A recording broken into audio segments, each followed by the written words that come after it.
Hello बच्चों, स्वागत है आपका आपके अपने YouTube चैनल जिसका नाम है सब्जेक्ट गुरुजी। बच्चों, मैं हूं अनिल तिवारी और आज आपको मैं पढ़ाने वाला हूं कक्षा 6 की विज्ञान का चैप्टर 4 जिसका नाम है वस्तुओं के समूह बनाना। बच्चों, जैसा कि इस चैप्टर का नाम है वस्तुओं के समूह बनाना, तो इसमें दो चीज़ें जानने वाली हैं। एक है वस्तुएं क्या होती हैं और दूसरा है समूह क्या होता है। तो चलिए जानते हैं वस्तुएं क्या हैं। यदि सीधी भाषा में बात करें अपन, तो जो चीज़ें हमको प्रत्यक्ष आंखों से दिखाई देती हैं उनको हम वस्तुएं बोल सकते हैं। और समूह क्या है? समूह मतलब एक प्रकार की वस्तुओं को यदि हम एक साथ रख दें तो उसको बोलते हैं समूह बनाना। जैसे आप कक्षा 6 के जितने बच्चे हो, आपको एक साथ बैठाते हैं क्लास में, तो वो आपका एक समूह हो गया। दूसरी कक्षा के बच्चों को अलग क्लास में बैठाते हैं तो उनका समूह हो गया। ठीक है, चलिए तो आइए अब इसको आगे डिटेल में जानते हैं। जैसा कि आप चित्र में देख पा रहे हो, इसमें बहुत सारी चीज़ें दी हुई हैं, बहुत सारी वस्तुएं दी हुई हैं। ऐसे ही वस्तुएं आपने अपने घर में देखी होंगी, अपने आसपास देखी होंगी, विद्यालय में देखी होंगी, या जहाँ भी आप जाते हैं तो वहाँ पे देखते हैं बहुत सारी वस्तुएं। इनमें से कुछ वस्तुएं गोल होती हैं, कुछ लंबी होती हैं, कुछ आयताकार होती हैं, कुछ वर्गाकार होती हैं, कुछ सीधी होती हैं, कुछ खोखली होती हैं, बहुत सारी चीज़ें होती हैं। जैसे कि आपने गेंद देखी होगी, फुटबॉल देखी होगी, या बास्केटबॉल देखी होगी, टेनिस बॉल देखी होगी, तो ये गोल होती हैं। इसी तरह से आपने दरवाजे देखे होंगे, खिड़कियां देखी होंगी, तो ये आयताकार होते हैं। या संतरा देखा होगा आपने, घड़ा देखा होगा, ये भी गोल आकृति के होते हैं। ऐसी बहुत सारी वस्तुएं आपने अपने आसपास देखी होगी। घरों में जैसे आपने देखा होगा, बाल्टी देखी होगी, और बहुत सारे जल पात्र, पाइप वगैरह जो घर में होते हैं उनको देखा होगा। आप लंच बॉक्स आपका देखा होगा। तो ऐसी बहुत सारी वस्तुएं जो अपने आपके आसपास हैं, यदि हम इनको समूह में रखें, एक समूह में रखें, एक प्रकार की वस्तुएं जो होती हैं, यदि उनको हम एक प्रकार एक समूह में रखें एक साथ, तो उसको क्या बोलते हैं? समूह बनाना। जैसे गोल गोल वस्तुएं जितनी होती हैं उनको हम एक साथ रख दें, लंबी लंबी जितनी वस्तुएं होती हैं उनको एक साथ रख दें, जो लकड़ी की बनी वस्तुएं हैं उनको हम एक साथ रख दें, जो स्टील की बनी है उनको एक साथ रख दें, जो रुई की बनी है उनको एक साथ रख दें, जो कागज़ की बनी हुई वस्तुएं हैं उनको एक साथ रख दें। तो इस तरह से इनके बहुत सारी समूह बनाए जा सकते हैं, क्योंकि वस्तुएं बहुत सारी होती, बहुत सारी विभिन्नता होती हैं। जैसा कि हमने चैप्टर 1, 2, 3 में पढ़ा था भोजन के बारे में और वस्त्र के बारे में, तो उसमें भोजन और वस्त्र में बहुत सारी विविधता पाई जाती है।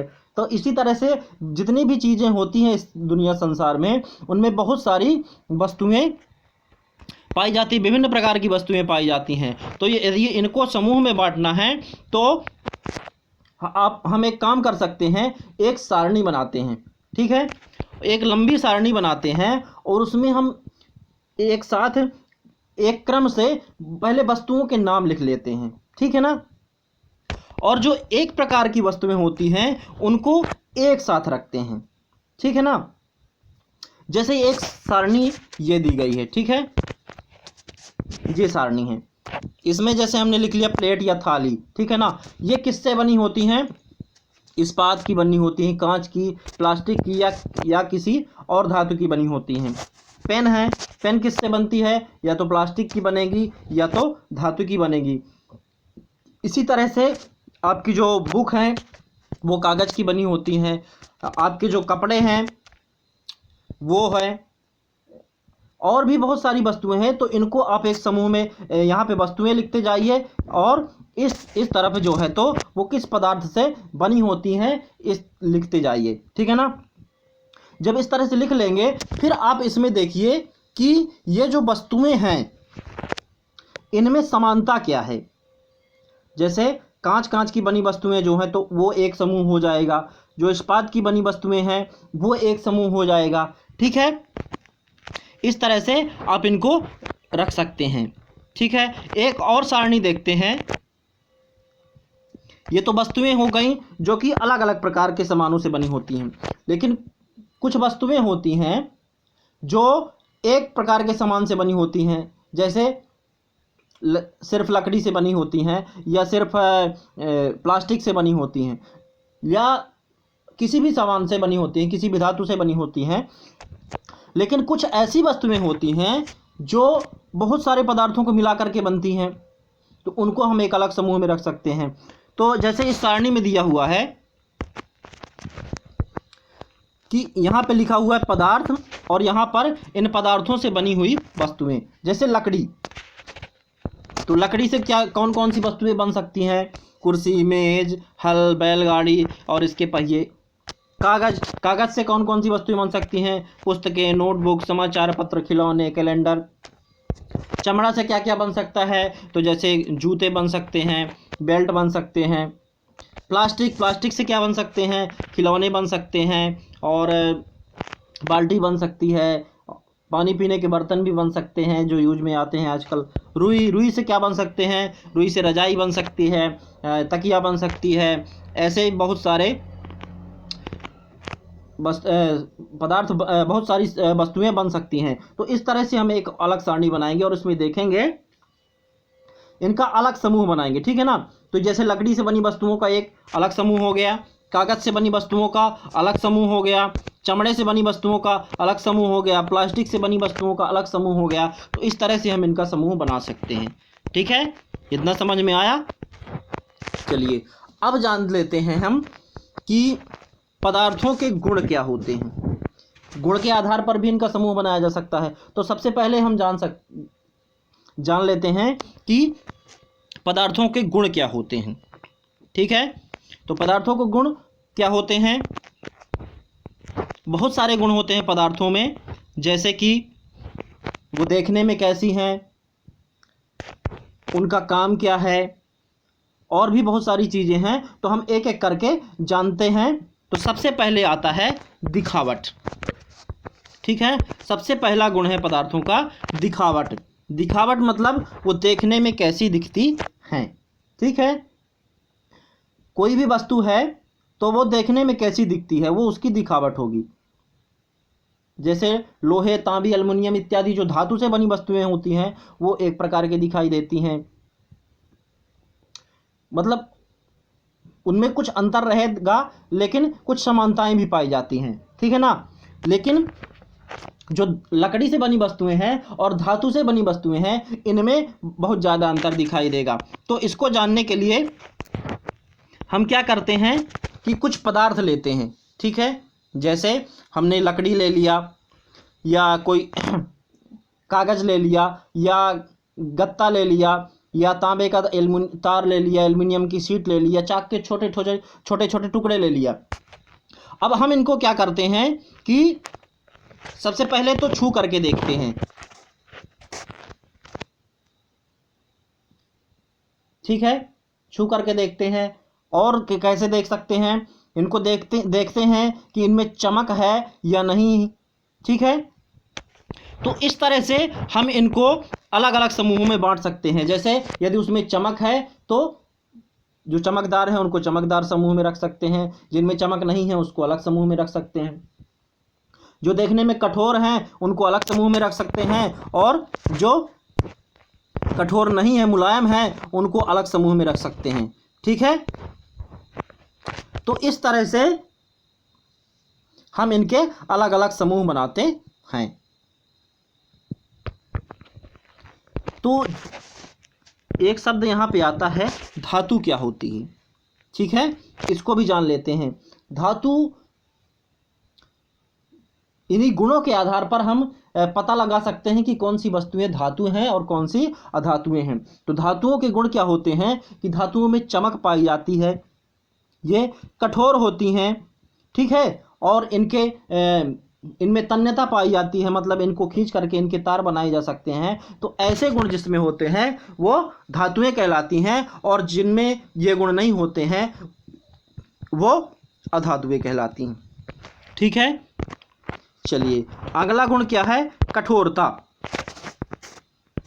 कठोरता जैसे हमने बोला उनको कि जब भी कोई वस्तु हम हमारे सामने है उसको हम छू करके देखते हैं, दबा करके देखते हैं। यदि हाथ से दबाने से वो दब जाती है तो वो कठोर नहीं है, कोमल है, और यदि दबाने से नहीं दबती है तो वो कठोर पदार्थ कहलाते हैं। ठीक है ना। तो ऐसे पदार्थ जो हाथ से दबाने से संपीड़ित हो जाते हैं या दब जाते हैं वो कोमल पदार्थ कहलाते हैं, और जो नहीं दबते हैं, जो संपीड़ित नहीं होते हैं, वो कठोर पदार्थ कहलाते हैं। ठीक है। चलिए आगे देख लेते हैं, विलेय और अविलेय। कुछ पदार्थ क्या होते हैं कि यदि उनको पानी में घोल दिया जाए तो वो पूरी तरह से घुल जाते हैं, और कुछ पदार्थ को यदि पानी में डाल दिया जाए तो वो उसमें पूरी तरह से नहीं घुलते हैं। या तो उस पानी जिस बर्तन में रखा हुआ है उसकी तली में बैठ जाएंगे, या कि पानी की सतह पर तैरने लगते हैं। तो हमारे आसपास कुछ वस्तुएं हैं जैसे चीनी, नमक, चाक पाउडर, या बालू, या लकड़ी का बुरादा। इनको हम लेते हैं और एक एक करके अलग अलग पात्रों में जल भर करके और उसमें क्या करते हैं, इनको डालते हैं। जैसे हमने चीनी डाला, ठीक है ना, तो चीनी डालेंगे तो चीनी क्या है, पूरी तरह से पानी में घुल जाती है।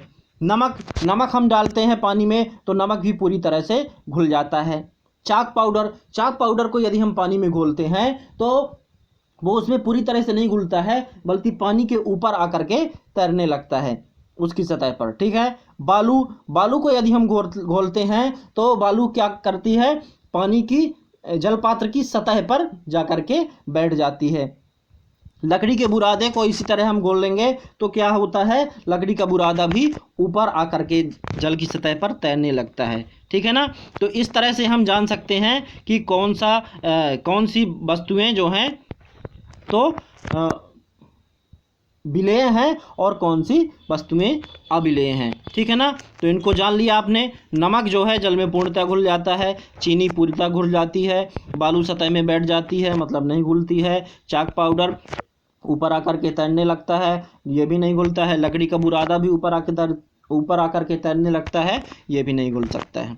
ठीक है ना। तो इस तरह से कौन सा विलेय है और कौन सा, ऐसे बहुत सारे पदार्थों को आप जल में घोल करके देख सकते हैं। ठीक है ना। तो विलेय और विलेय पता चल गए। ऐसे पदार्थ जो जल में पूरी तरह से घुल जाते हैं वो विलेय कहलाते हैं, और जो जल में पूरी तरह से नहीं घुलते हैं वो अविलेय पदार्थ कहलाते हैं। ठीक है ना। तो अभी तो हमने ऊपर कुछ ठोस पदार्थ लिए, अब कुछ द्रव पदार्थ भी घोल करके देख लेते हैं। द्रव पदार्थ में क्या क्या ले सकते हैं, सिरका ले सकते हैं। सिरके को यदि हम जल में घोलेंगे तो क्या होता है, पूरी तरह से घुल जाता है। नींबू को रस को यदि हम पानी में घोलते हैं तो ये भी पूरी तरह से घुल जाता है। सरसों के तेल को यदि हम पानी में घोलते हैं तो वो उसमें पूरी तरह से नहीं घुलता, बल्कि उसकी ऊपर आकर के सतह पर आकर के तैरने लगता है। इसी तरह से नारियल का तेल और कैरोसिन भी पानी की सतह पे आकर के तैरने लगते हैं, ये जल में पूरी तरह से नहीं घुल सकते हैं। तो ये कुछ द्रव हैं जिनको जो है तो पानी में घोलने पर विलेय और अविलेय का पता लगाया जा सकता है। ठीक है, पता चल गया। अब देख अगला है कि कौन सी वस्तुएं पानी में तैर सकती हैं और कौन सी वस्तुएं पानी में डूब सकती हैं। ठीक है ना। यह देखने के लिए भी हम क्या करते हैं, अलग अलग जल पात्र लेते हैं और उसमें जो है तो बहुत सारी वस्तुएं एक एक करके डालते हैं। जैसे सूखे पत्ते हम डालते हैं जब जल में तो वो क्या करते हैं, पानी के ऊपर तैरने लगते हैं।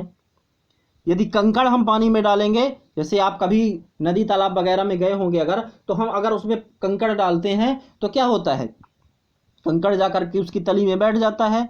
ठीक है ना। तो कंकड़ नहीं तैरता है।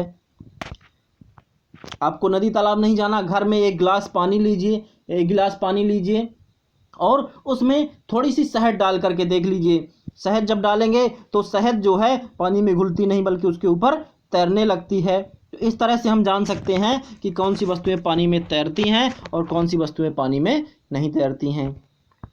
ठीक है। अब अगला जो गुण है पारदर्शिता, ये भी देख लेते हैं। पारदर्शिता का मतलब क्या होता है, ऐसी वस्तुएं जिनसे हम आर पार देख सकते हैं। वो पारदर्शी वस्तुएं कहलाएंगी, और जिनसे नहीं देख सकते हैं वो अपारदर्शी वस्तुएं कहलाती हैं। जैसे हमारे घर में बहुत सारी वस्तुएं हैं, हम उनमें एक एक करके देख सकते हैं। जैसे कांच, ठीक है, हम कांच ले लेते हैं, कांच से हम इस पार से उस पार देखते हैं तो हमें दिखाई देता है। तो कांच क्या है? पारदर्शी वस्तु है।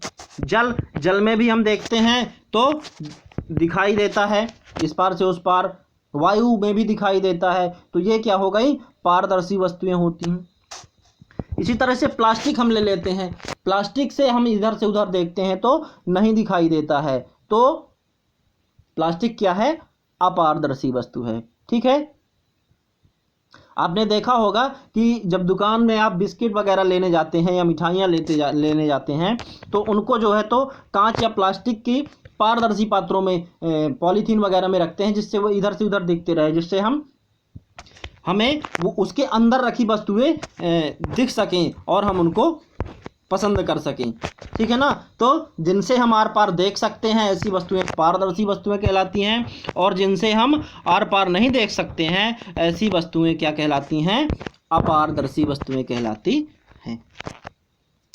अब एक और वस्तु होती है, कुछ वस्तुएं ऐसी होती हैं जैसे हम एक कागज लेते हैं और उस कागज की दूसरी तरफ एक प्रकाश लगा देते हैं, एक बल्ब या मोमबत्ती जला देते हैं। ठीक है, और उस कागज में हम तेल की कुछ बूंदें, खाने वाले तेल की कुछ बूंदें या मक्खन डाल करके फैला देते हैं।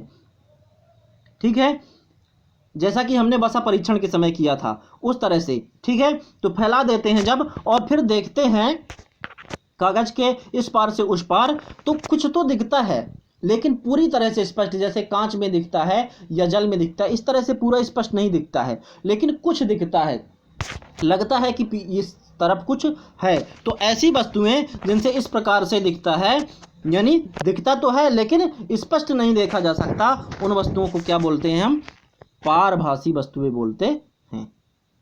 क्लियर है? पारदर्शी, अपारदर्शी और पारभासी वस्तुएं। ठीक है, तो इस तरह से आपका ये चैप्टर समाप्त होता है। अब आइए हम इसका रिवीजन कर लेते हैं। कुछ प्रमुख शब्द जो इस अध्याय में आए हैं उनके बारे में हम जान लेते हैं। चलिए, सबसे पहला है कठोर। कठोर क्या होता है? ऐसी वस्तुएं जिनको हाथ से दबाने पर वो संपीड़ित नहीं होती हैं, दबती नहीं हैं, वो क्या कहलाती हैं? कठोर वस्तुएं, और उनका यह गुण कठोरता कहलाता है। ठीक है, फिर है अभिलेय। अभिलेय क्या होता है?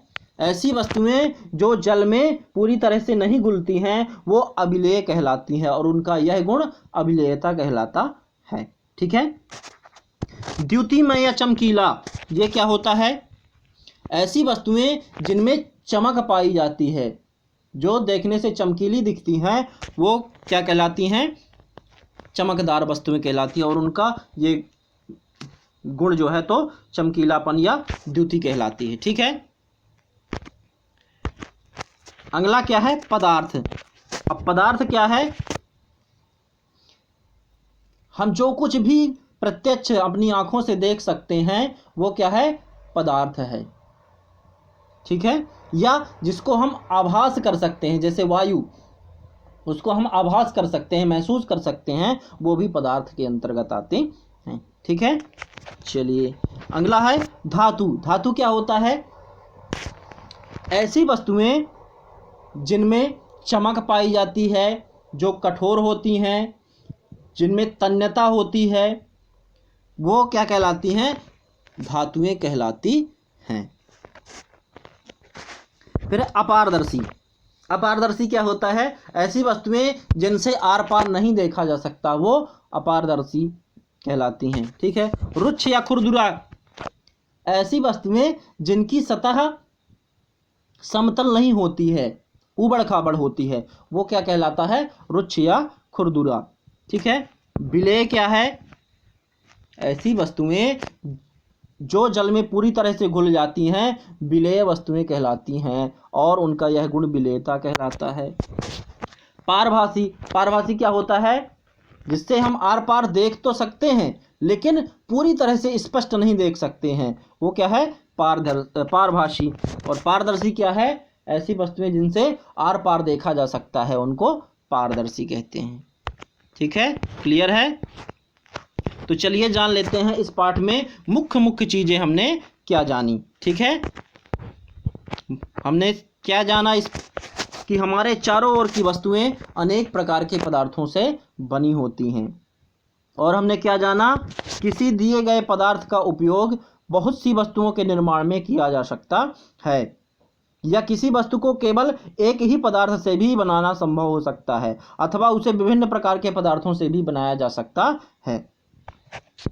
और हमने क्या जाना कि विभिन्न प्रकार के पदार्थों के गुण भिन्न भिन्न होते हैं। और हमने क्या जाना? कुछ पदार्थ दिखावट में चमकदार होते हैं जबकि अन्य नहीं होते, कुछ खुरदुरे होते हैं, कुछ अन्य चिकने होते हैं। इसी प्रकार कुछ पदार्थ स्पर्श करने पर कठोर लगते हैं और कुछ अन्य कोमल लगते हैं। और हमने क्या जाना? कुछ पदार्थ जल में विलेय होते हैं जबकि कुछ अविलेय होते हैं। और हमने क्या जाना? और हमने जाना कि कुछ पदार्थ जैसे कांच पारदर्शी होते हैं तथा कुछ अन्य जैसे लकड़ी एवं धातुएं अपारदर्शी होती हैं, तथा कुछ पदार्थ पारभासी भी होते हैं। और हमने क्या जाना? पदार्थों को उनके गुणों में समानताओं तथा विभिन्नताओं के आधार पर समूहों में बांटा जाता है। और हमने क्या जाना?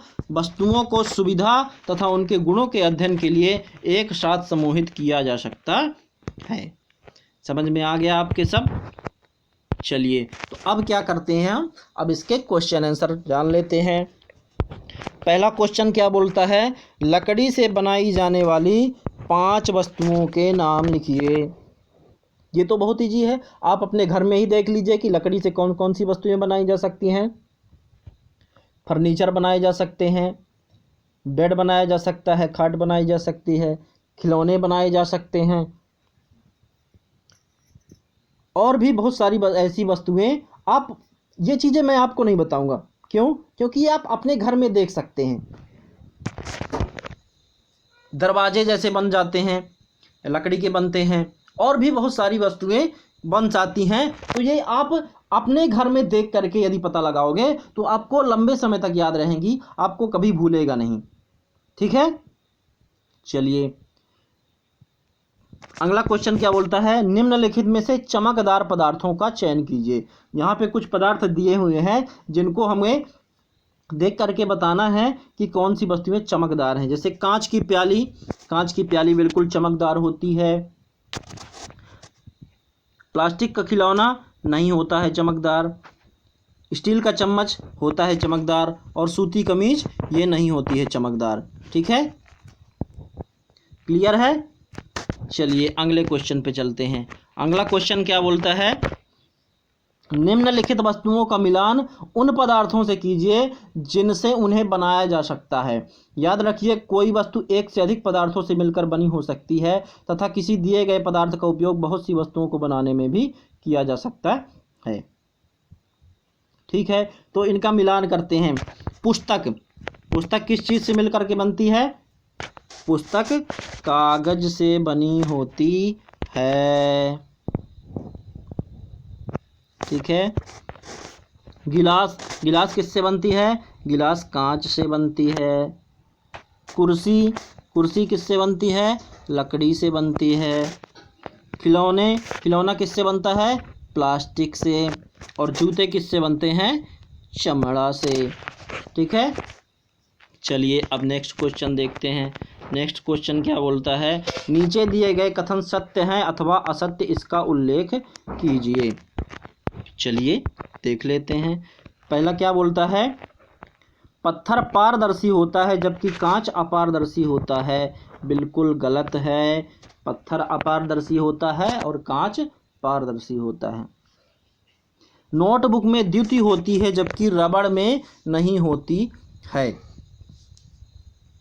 रबड़ में तो नहीं होती है। नोटबुक में कुछ ऐसे नोटबुक होती हैं जिनमें द्युति होती है, तो इसको हम सही बोल सकते हैं। चाक जल में विलीन हो जाता है, नहीं, बिल्कुल गलत है। चाक जल में विलीन नहीं होता है।